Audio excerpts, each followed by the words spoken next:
Good morning, friends. Myself is Deepak Sudha from JSW Energy Limited. आज हम लोग lecture 3 में थर्मोडायनामिक्स लेक्चर 3 में हम लोग फर्स्ट लॉ सेकंड लॉ की बात करेंगे। हम लोग अपने पिछले वीडियो में देखा कि इंटरनल एनर्जी क्या है, प्रेशर क्या है, टेम्परेचर क्या है, एक्सपेंशन क्या है, पीडी वर्क क्या है और स्पेसिफिक हीट देखा, ठीक है ना। अगर हम लोग थोड़ा धीरे धीरे स्टेप कवर करेंगे तो जो बेसिक लॉ है जो थर्मोडायनामिक्स में उसका बात करेंगे। फर्स्ट लॉ क्या है, कैसे उसको डिफाइन करते हैं, सेकंड लॉ क्या है, कैसे उसको डिफाइन करते हैं। ओके, तो let us start our first law of thermodynamics. तो थर्मोडायनामिक्स में फर्स्ट लॉ का कॉन्सेप्ट जूल ने लाया, ठीक है ना। वो इसलिए लाना पड़ा कि ये एक स्पेसिफिक जो फॉर्मेशन है वो इंडिकेट करता है। फॉर्मेशन क्या चीज इंडिकेट करता है कि एनर्जी का कन्वर्जेशन, यानी एनर्जी कन्वर्जेशन मतलब हीट को वर्क में, वर्क को हीट में ट्रांसफर करने का जो कॉन्सेप्ट बताया, ओके, वो फर्स्ट लॉ ने बताया। यानी एनर्जी को हम लोग डिस्ट्रॉय नहीं कर सकते, नहीं क्रिएट नहीं कर सकते, यानी एक फॉर्म से हम लोग दूसरे फॉर्म में उसको कन्वर्ट कर सकते हैं, जिसका बेसिक प्रिंसिपल हम लोग दिखाया हुआ है फर्स्ट लॉ में कि एनर्जी को हम लोग ट्रांसफर कर सकते हैं। तो हम लोग बात करेंगे, एक सर्किट बना के बात करेंगे, थर्मल पावर प्लांट की बात हम लोग करेंगे, ठीक है। तो इधर एक बॉयलर है, ये टरबाइन है, ये कंडेंसर है। थोड़ा हम लोग बेसिक सिविल टैक्स समझ लेंगे क्या चीज है ये, थर्मल पावर में कैसा काम करता है समझ लेंगे, ठीक है। उसके बाद इसको तो एप्लीकेबल आएगी कि फर्स्ट ऑर्डर कहां पे काम आता है आपको। तो बॉयलर, बॉयलर क्या करता है, पानी को उबालता है, जिससे पानी को हीट देता है, हीट को वेपर फॉर्म में कन्वर्ट करता है। कन्वर्ट करने के बाद बॉयलर का स्टीम इधर टरबाइन में जाएगी, टरबाइन से इधर हम लोग को पावर मिलेगा, ओके। टरबाइन में क्या होगा, हीट को मैं उसको इंजेक्ट करूंगा, तो उसको एक्सपांड करूंगा, मैं एक्सपांड करने के बाद उसको वर्क मिलेगा, उसके बाद वो टरबाइन घूमेगी तो पावर मिलेगा। उसके बाद स्पेसिफिक हीट इधर कुछ है, ये वाली जो हीट है उसका कुछ वॉल्यूम इधर वापस आएगा और कंडेंसर रहेगा, जिसको मैं ये पानी का टेम्परेचर ठंडा करके, इसके स्टीम का टेम्परेचर ठंडा करके उसको वाटर में कन्वर्ट करूंगा। तो यहाँ पे मेरा कूलिंग टॉवर सर्किट रहती है जो पानी को ठंडा करके देता है, ठीक है। इधर स्टीम प्लस लिक्विड रहेगा, स्टीम प्लस ओके। फिर जो पंप के थ्रू मैं इसको बॉयलर में सप्लाई करूंगा। ये मेरा नॉर्मल स्कीमेटिक डायग्राम है, इसको समझना। एक नॉर्मल स्कीमेटिक डायग्राम समझा हम लोग पावर में कैसे काम करता है। बॉयलर से स्टीम जाएगी टरबाइन में, टरबाइन से स्टीम अंदर इंजेक्ट करके उसको पावर मिलेगा, उसके बाद कुछ स्टीम रिजेक्ट करके कंडेंसर में आएगी, कंडेंसर के थ्रू मैं वापस उसको हाई प्रेशर पंप के थ्रू बॉयलर फीड करूंगा और उसके बाद ये सर्किट घूमती रहेगी, ठीक है। तो फर्स्ट लॉ ऑफ थर्मोडायनामिक्स में हमारा क्या होता है कि एक फॉर्म से दूसरे फॉर्म में कन्वर्ट करना, एनर्जी को कन्वर्ट करने का जो कन्वर्जेशन है उसको बोलूंगा मैं फर्स्ट लॉ ऑफ थर्मोडायनामिक्स को दिखा रहा हूं। तो यहाँ पे उसका अप्लाई कैसे करेंगे, यहाँ पे मैं पानी को गर्म करने के लिए इधर से कोयला फीड करूंगा, ठीक है। कोयले को इंजेक्ट किया, कोयले को जलाना, उसको फायर किया, तो फायर करने के बाद उससे हीट एनर्जी प्रोड्यूस हुई, ओके। तो यहाँ पे क्या होगा, मेरा एक कोयला में क्या रहेगा, केमिकल एनर्जी रहेगी, समझना होगा। कोल से मैं केमिकल एनर्जी का कन्वर्जन में करूंगा हीट में, यानी उसको मैं पानी को गर्म करके उसको स्टीम फॉर्म में कन्वर्ट करूंगा मैं। तो यहाँ पे मैं क्या होगा, हीट जनरेटर, यानी पानी में क्या बना दिया, वेपर फॉर्म में ले लिया उसको, यानी फ्रीज स्टेन कर लिया उसको। फ्रीज स्टेन करने के लिए मेरे कुछ हीट देनी पड़ी, तो हीट का फॉर्मेशन चेंज हुआ, केमिकल से एनर्जी चेंज हुई, केमिकल एनर्जी से हीट एनर्जी में कन्वर्ट हुई। अभी मैं ये हीट एनर्जी को इधर टरबाइन में इंजेक्ट करूंगा तो मुझे क्या मिलेगा, मैकेनिकल एनर्जी मिलेगी, इधर क्या मिलेगी, मैकेनिकल एनर्जी में कन्वर्ट करूंगा, ओके। तो क्या किया मैंने, केमिकल से हीट फॉर्म में कन्वर्ट किया, हीट को मैंने मैकेनिकल में कन्वर्ट, मैकेनिकल पावर का रोटेशन के बाद जब टर्बाइन रोटेट होगी मेरे उसको क्या मिलेगा, पावर मिलेगा। इधर क्या होगा, मेरा इलेक्ट्रिकल एनर्जी में उसको कन्वर्जन किया, ठीक है। तो यहाँ पे कहां पे एनर्जी चेंज हुआ, एनर्जी चेंज हुई केमिकल फॉर्मेशन से मैंने हीट एनर्जी में कन्वर्ट किया, हीट से मैकेनिकल में किया, मैकेनिकल से मैंने इलेक्ट्रिकल में किया। तो ये जो एनर्जी का फॉर्मेशन चेंज हुआ, यानी एनर्जी मैंने डाइवर्ट की, उसको ट्रांसफर की, तो वो इंडिकेट फर्स्ट लॉ इंडिकेट करता है, ओके। तो यहाँ पे हम लोग समझने के लिए ये पावर प्लांट के सर्किट हम लोग समझे, उसको आगे बात करेंगे दूसरा, ठीक है।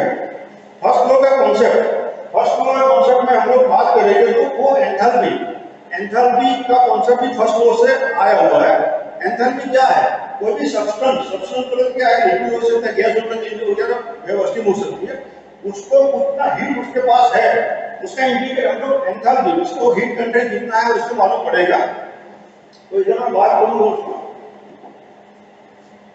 H is equal to delta U plus PV। Okay, ये क्या है एंथैल्पी।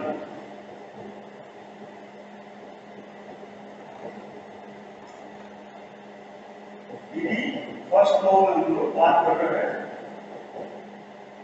एक तो हुआ एनर्जी,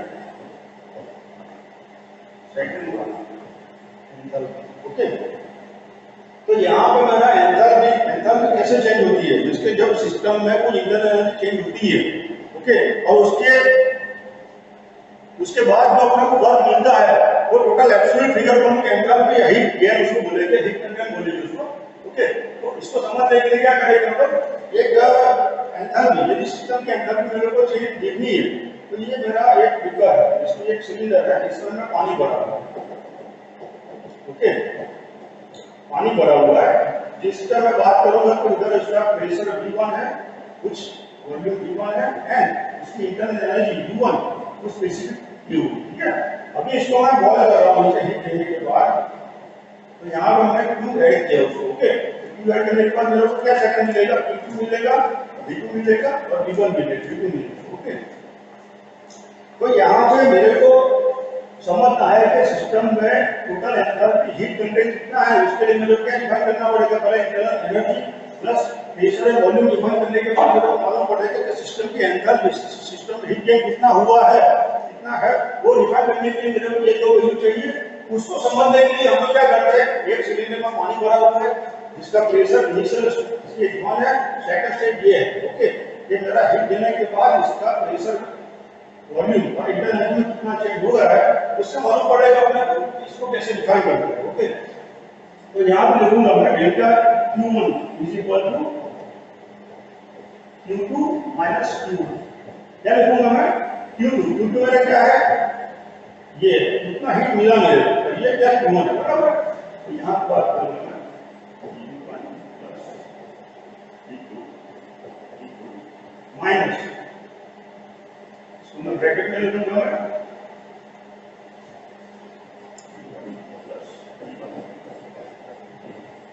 ओके। तो यहाँ क्या करूंगा मैं, ये वाला यू फॉर्म को डायरेक्ट सीधा इधर ले लूंगा, और ये जो है इसमें मेरा क्या रहेगा, प्रेशर मेरा कांस्टेंट बताना पड़ेगा। ओके, तो U2 U1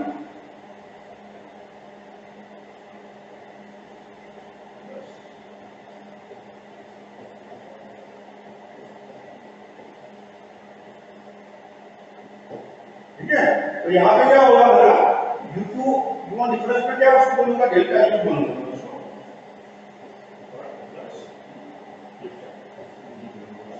ओके, तो मेरे को क्या मिलेगा, तो यानी ये सिस्टम में कितना हीट देने के बाद मेरा इंटरनल एनर्जी कितना चेंज हुआ वो मेरे को डिफरेंशिएशन में कर पाऊंगा, ये वाला फॉर्मूला यूज करके।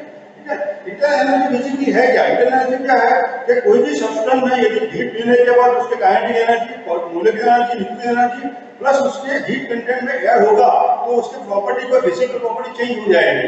ठीक है ना, उसके बाद उसका जो टेंपरेचर राइज के बाद मेरे को वर्क मिलेगा। Okay, internal energy plus work done, वो दोनों का समेशन को मैं बोलूंगा एंथैल्पी।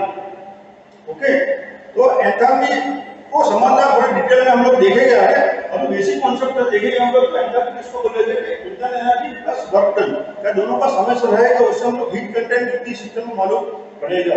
ओके, तो फर्स्ट क्वेश्चन में क्या क्या देखा, एनर्जी का कन्वर्जेशन देखा, एनर्जी को, इंटरनल एनर्जी को कैसे डिफाइन करना है, कैसे उसको सर्च हम लोग फाइंड कर पाएंगे किसी सिस्टम में। जैसे हम लोग समझे ये वाला कि कोई पर्टिकुलर वॉल्यूम प्रेशर का पानी लेने के बाद हम लोग इसको गर्म करेंगे, तो यदि मेरे पास वैल्यू है फ्री, मेरे पास वॉल्यूम है और मेरे पास हीट का कुछ फिगर मेरे पास है, तो उस समय अपनी एनर्जी ढूंढ पाऊंगा।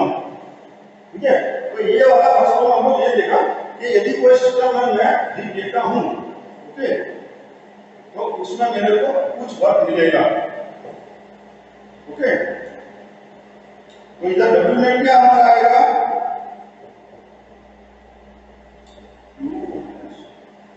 ये हमारा ये सिस्टम में डालूंगा ये करूंगा, लेकिन थर्मोडायनेमिक्स में हमारे कुछ लिमिटेशन है। ओके, थर्मोडायनेमिक्स ये तो बताता है कि एनर्जी एक फॉर्म से दूसरे फॉर्म में ट्रांसफर हो रही है, कि एनर्जी को मेरे कन्वर्जन करने के लिए मेरे को एक फॉर्म से दूसरे फॉर्म में कन्वर्ट होती है, जैसे इलेक्ट्रिकल से केमिकल से थर्मल में, थर्मल से मैकेनिकल में, और उसमें इलेक्ट्रिकल में। लेकिन उसका कुछ उसका लिमिटेशन है। तो वो लिमिटेशन क्या हम उसकी बात करेंगे। थर्मोडायनेमिक्स में उसकी लिमिटेशन ये है कि ये अपने को हीट का क्वांटम, कितना उसमें हीट लॉस हुआ, कितना हीट उसमें लॉस हुआ, प्लस हीट का डायरेक्शन क्या वो नहीं इंडिकेट करता है। इसके लिए सेकंड लॉ की जरूरत पड़ी है। तो जो फर्स्ट लॉ का जो लिमिटेशन था अपना, जैसे कि उसके क्वांटम कितनी यूज हुई, कितनी रिजेक्ट हुई, प्लस उसका डायरेक्शन क्या है, यानी कहां से कहां जा रहे हो मालूम नहीं पड़ता अपने को, उसलिए सिस्टम को थर्मोडायनेमिक्स सेकंड लॉ की जरूरत पड़ी, जो हम लोग सेकंड लॉ में बात करेंगे।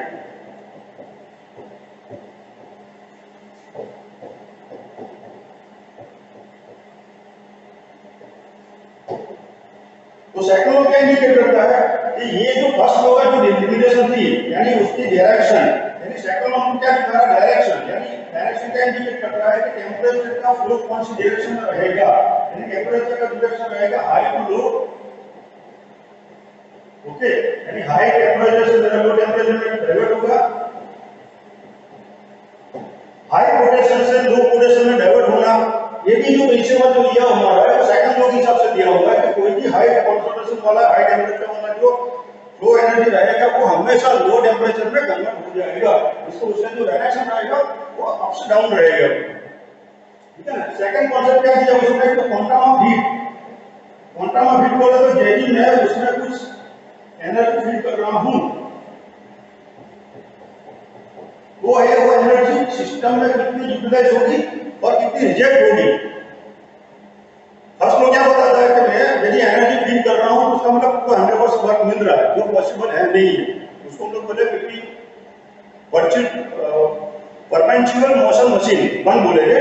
जो क्या बोला फर्स्ट लॉ कि यदि मैं हीट किसी को दे रहा हूं तो मेरा वर्क में कन्वर्ट हो रहा है, वो पॉसिबल नहीं है।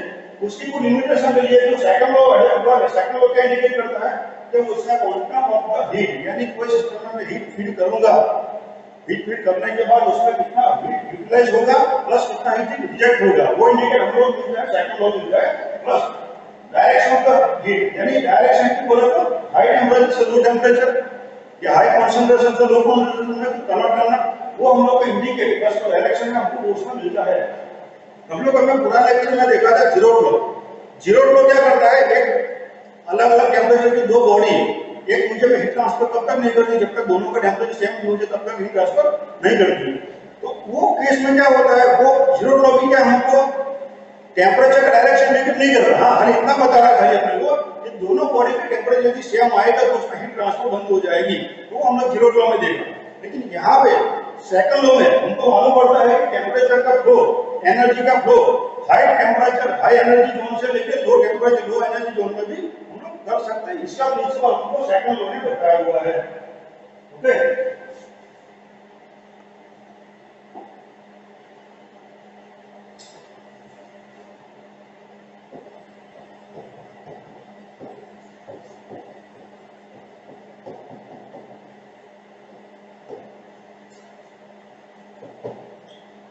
तो डायरेक्शन इंडिकेट किया सेकंड है क्वांटम यानी वॉल्यूम, ठीक है। प्लस तीसरी चीज इसमें हम लोग मालूम पड़ती है कि एंट्रोपी,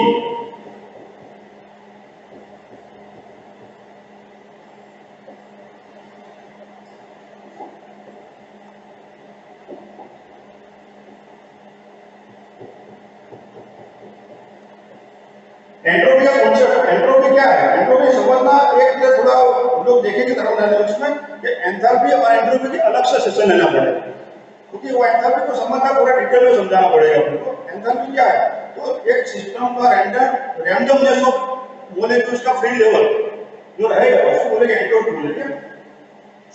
तो जो मॉलिक्यूल रहेंगे वो मॉलिक्यूल के मोशन वो रैंडम रहेगा। यदि पानी की बात करूं मैं, यदि पानी को उबालता हूं तो उसका उसमें वो मॉलिक्यूल्स रहेंगे एक दूसरे से टकराएंगे और वो एक दूसरे काइनेटिक एनर्जी ट्रांसफर करके पूरा हीट को गर्म करेंगे। ओके, यदि मैं गैस में बात करूंगा मैं, तो वो अलग अलग डायरेक्शन में उसका मूवमेंट रहता है। तो फ्री जोन में रहता है, वो अलग रैंडम मोशन में उसका मूवमेंट होता है, उसको एंट्रोपी बोलेंगे। ठीक है ना? तो एंट्रोपी का जो कॉन्सेप्ट है वो सेकंड लॉ से आया हुआ है। अभी केल्विन प्लैंक सेकंड लॉ में हम लोग दो और स्टेटमेंट की बात करेंगे। एक तो है केल्विन प्लैंक स्टेटमेंट और सेल्सियस स्टेटमेंट, ठीक है ना, जिससे और डिटेल में मालूम पड़ता है कि यदि कोई सिस्टम में मेरे को हीट देने के बाद उसका वर्क डन कितना मिलता है प्लस उसका हीट रिजेक्शन कितना मिलता है, वो मालूम पड़ेगा उसको। ओके, कोई का देखो करना है केल्विन प्लैंक स्टेटमेंट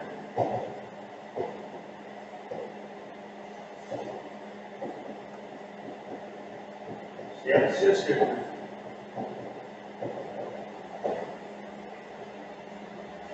ओके,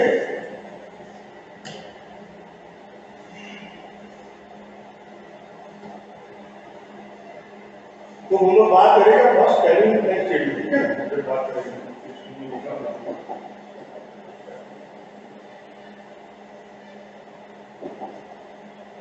तो केल्विन प्लैंक क्या इंडिकेट करता है? थर्मल का जो थर्मोडायनामिक्स का सेकंड लॉ में उसको डिटेल में इसमें बताना पड़ा हुआ है। कोई भी सिस्टम, यदि मैं किसी हीट इंजन की बात करूं या किसी ओपन सर्किट की बात करूं या इसमें कोई भी इंजन की बात करूं मैं, तो उसमें ये वाला स्टेटमेंट हम लोग को मालूम पड़ेगा कि ये इसकी जो स्टेटमेंट है एकदम करेक्ट है।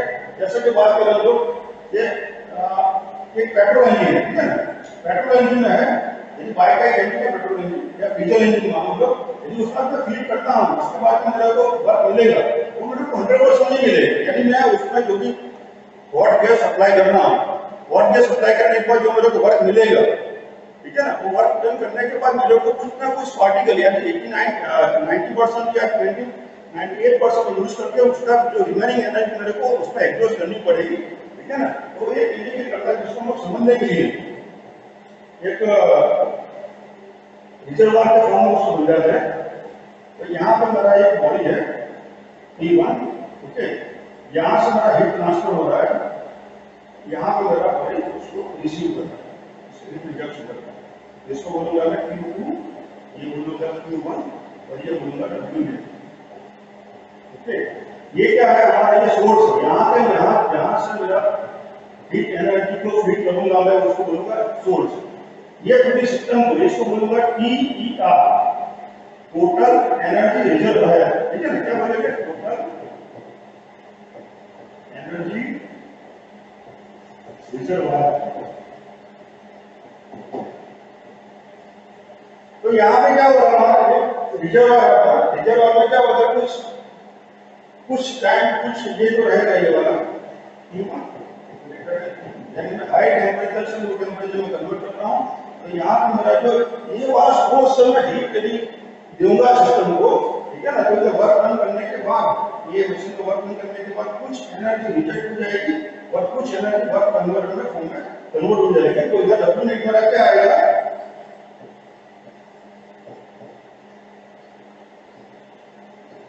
Q1 माइनस Q2, ठीक है ना। यदि मैं उसके एफिशिएंसी की बात करता हूँ, एफिशिएंसी कैसे बोलेंगे मेरा कि मेरे को वर्क आउटपुट कितना मिला और उसमें मैंने फीड कितना मिला, वो चेक करने के लिए क्या करना पड़ेगा मेरे को, वर्क डिवाइड बाय कितना मैं फीड कर रहा हूँ Q1, ठीक है ना, Q1 इधर आएगा। तो मेरा इक्वेशन में क्या आएगा, Q1 माइनस Q2, Q1 आएगा, n इज इक्वल टू क्या रहेगा 1 minus Q2 divide bye Q1। तो क्या रहेगा ये वाला, कोई भी सिस्टम में मेरे को एनर्जी में से एफिशिएंसी ढूंढनी है, कोई सिस्टम में फीड करने के बाद उसमें वर्क कितना मिला प्लस उसमें कितना रिजेक्शन हुआ, तो ये प्रिंसिपल ये वाला हम उस समय उसको यूज कर पाऊंगा, जिससे एफिशिएंसी मालूम पड़ेगी मेरे को। एफिशिएंसी हमेशा एक से नीचे रहेगी, बड़ी यूनिट वो वाला जैसे ये 1 माइनस Q2 डिवाइडेड Q1 रहेगा, तो उसको मालूम पड़ेगा कि एफिशिएंसी कितनी है।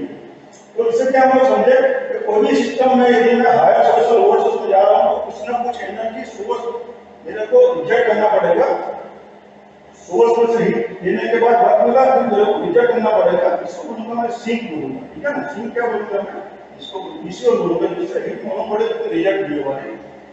और रिजेक्ट करने पर मेरे वर्क कितना मालूम पड़ेगा, तो डब्ल्यू नेट से मैं मालूम पड़ेगा Q1 माइनस Q2 और एफिशिएंसी से W net divide by Q1, तो मेरे को डायरेक्टली फॉर्म मालूम पड़ेगा कि सिस्टम की एफिशिएंसी कितनी है। ओके, तो यहाँ से हम लोग क्या समझे वाला कि कैलिब्रेशन स्टेटमेंट क्या बता रहा है कि कोई भी ऐसा सिस्टम नहीं बना हुआ जिसमें 100% यूटिलाइज करने के बाद मैं उसको 100% वर्क में कन्वर्ट कर पाऊंगा, उसमें कुछ ना कुछ एनर्जी रहेगी, हीट रहेगी, जैसे मैं लॉस करूंगा।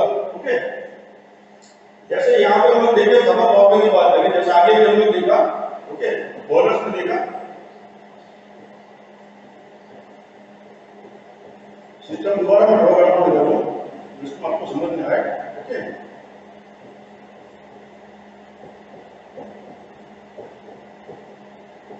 ये मेरा एक कंडेंसर है, पानी का है। ओके, तो यहाँ पे क्या किया मैंने, कुछ क्वांटिटी हीट इधर दी, ओके, कुछ स्पेसिफिक पावर मैंने फ्लो किया, इसकी पावर के रूप में ये वाला थर्मल एनर्जी का फ्लो की। तो मेरी जो स्टीम रहेगी, जो थर्मल एनर्जी का फॉर्म रहेगा मेरा, वो क्या किया मैंने, इधर देने के बाद मुझे वर्क नेट मिलेगा। ओके, लेकिन वर्क नेट मिलने के बाद मेरा इधर मतलब 1000 किलो जूल वाला मैंने फीड किया, लेकिन मेरे को इधर 100% वर्क नहीं मिलेगा, कुछ ना कुछ क्वांटिटी इधर मेरे को रिजेक्शन मिलेगी। कहाँ पे जाएगी, Q2, ठीक है ना, इससे मैं इधर कूलिंग करके फॉर्म उसको रिजेक्ट करके मैं कूलिंग करके उसको डाइवर्ट करता हूँ, तो यहाँ पर मेरा Q2 मिलेगा और यहाँ पर नेट मिलेगा, यहाँ पर मैंने Q1 ली। ओके, अब टर्बाइन में क्या होगा हमारा, कोई भी सिस्टम, उसमें एक बात करेंगे, तो कोई भी सिस्टम को यदि मैं वो सिस्टम से वर्क ले रहा हूँ, वो सिस्टम पॉजिटिव में आएगा, यदि कोई सिस्टम को वर्क दे रहा हूँ वो सिस्टम नेगेटिव में आएगा। तो यहाँ पर मेरा क्या हो रहा है, टर्बाइन को वर्क इधर मेरे को टर्बाइन से मिल रहा है, तो W ये आएगा, और यहाँ पे क्या होगा, मेरा पंप को मैं फीड कर रहा हूँ, तो ये वाला क्या आएगा, नेगेटिव वाला, ठीक है। तो यहाँ पे W नेट क्या आएगा मेरा, WT माइनस WP, ओके, और Q क्या आएगा मेरा, Q1 माइनस Q2। तो हम लोग क्या समझे वाला कि हम लोग को एनर्जी फीड करने के बाद मेरे को सिस्टम में टर्बाइन में वर्क मिला, लेकिन मेरे को माइनस नहीं करना पड़ा, मेरे को सिस्टम में पावर देना पड़ा, तो मैं W नेट से माइनस हो जाएगा।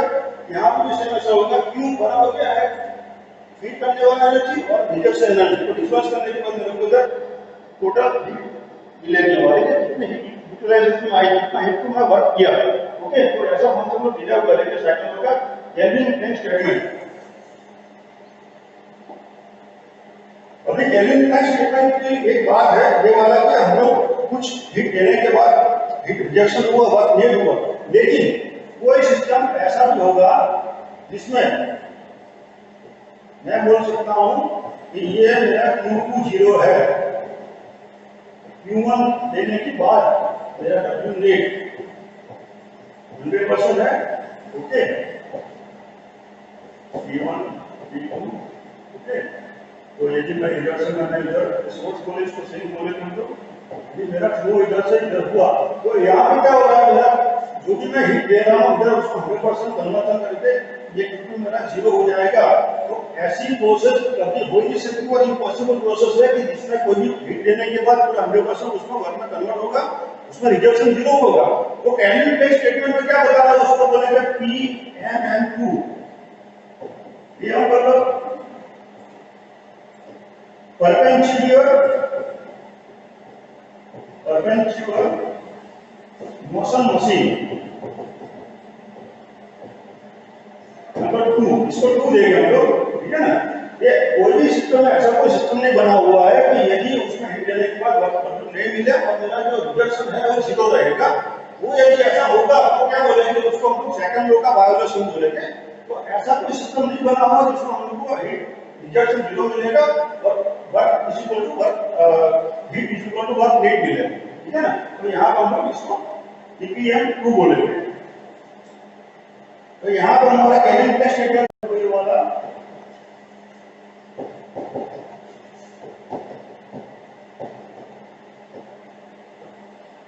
तो सेल्सियस स्टेटमेंट क्या इंडिकेट करता है, तो हम लोग आगे देखा कि हायर टेम्परेचर से लोअर टेम्परेचर में हम लोग कन्वर्ट कर सकते हैं, यानी टेम्परेचर का जो बाय नेचर जो प्रिंसिपल रहेगा वो हायर से लोअर रहेगा। लेकिन सेकंड स्टेटमेंट क्या बता रहा है मेरे को कि लोअर से मेरे को हायर में लोअर टेम्परेचर हाई टेम्परेचर जाने के लिए मेरे को किसी डिवाइस की जरूरत पड़ेगी, तभी मैं उसको जा सकता हूँ, बाय नेचर को नहीं जा सकता। वो इंडिकेट हम लोग कर रहा है सेकंड लॉ में सेल्सियस स्टेटमेंट इंडिकेट, ठीक है। तो इसको समझने के लिए हम क्या करेंगे, हीट पंप का इंडिकेशन में यही दिखा रहा है अपने को। हीट पंप क्या बता रहा है कि लोअर टेम्परेचर हमको जाना है हायर में, तो उसका इंडिकेशन तो इसमें मिलेगा। तो उसके लिए मैं इधर कंप्रेसर का एक थोड़ा डायग्राम ड्रॉ करूंगा एनिमेशन का। ठीक है, तो ये मेरा एक कंप्रेसर है, ये है मेरा कंडेंसर, ये एक्सपांडर,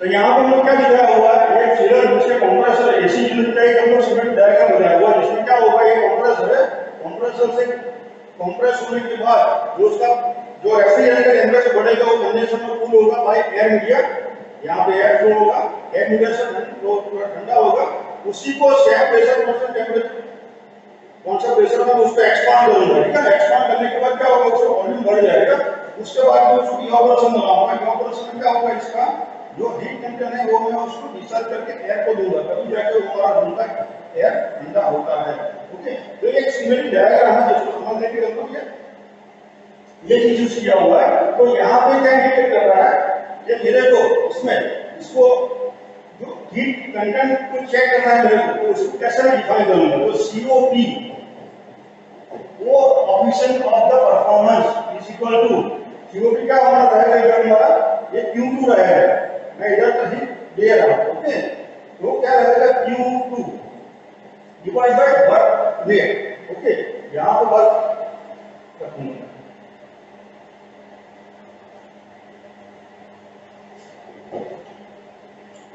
तो यानी मेरे को इसमें से जो बाहर टेम्परेचर था, ओके, उसमें हाई टेम्परेचर से लोअर में जाना मेरे को है।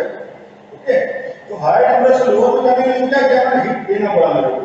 तो यहाँ पर क्या हुआ, समझो यहाँ से मेरा रूम का टेम्परेचर 25 था या 35 डिग्री था। ओके, 35 का रूम का टेम्परेचर मेरा 20 हो रहा है, ठीक है ना। तो यहाँ पे रूम इधर में क्या किया है, इसको ऐड किया होगा। तो यहाँ पे Q1 एक मेरा है, Q1 है, और एक ये मेरा सॉरी Q2 है ये वाला, और एक Q1 है। तो यहाँ पे मैं क्या किया, हीट रिजेक्ट किया गया है। यहाँ पे 35 डिग्री से 20 डिग्री में जाने के लिए यहाँ पे मेरे को कुछ टेम्परेचर का रेफ्रिजरेटर को ठंडा करने के लिए मेरे को हीट देना पड़ेगा। तो यहाँ पे हमारा जो मिलेगा Q2 divide bye W, W का मतलब क्या हुआ, Q1 माइनस Q2। ओके, तो W2 divide by Q1 minus Q2, Q2 divide bye Q1 minus, तो यहाँ पर हमारा सूत्र क्या मिलेगा, Q2 divide bye Q1 minus 1।